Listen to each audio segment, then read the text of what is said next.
তারুণ্যের রাজনৈতিক অধিকার প্রতিষ্ঠায় 4টি বৃহত্তর বিভাগে দুদিন করে কর্মসূচি ঘোষণা করেছে বিএনপির 3 অঙ্গ সংগঠন যুবদল, স্বেচ্ছাসেবক দল ও ছাত্রদল।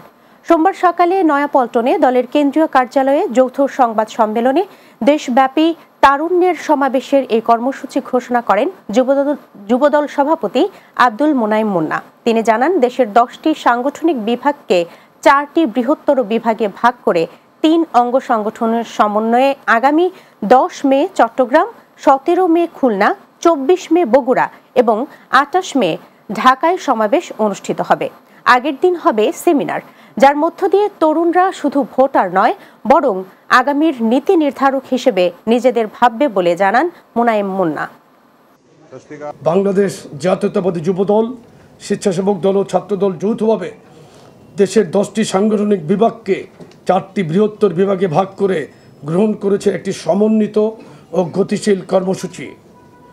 আমাদের লক্ষ্য তরুণদের ক্ষমতায়ন, রাষ্ট্রীয় নীতি নির্ধারণে অংশগ্রহণ, সৃজনশীলতার বিকাশ এবং তৃণমূল পর্যায়ে সার্বজনীন উন্নয়নের বাস্তবসম্মত মডেল গড়ে তোলা।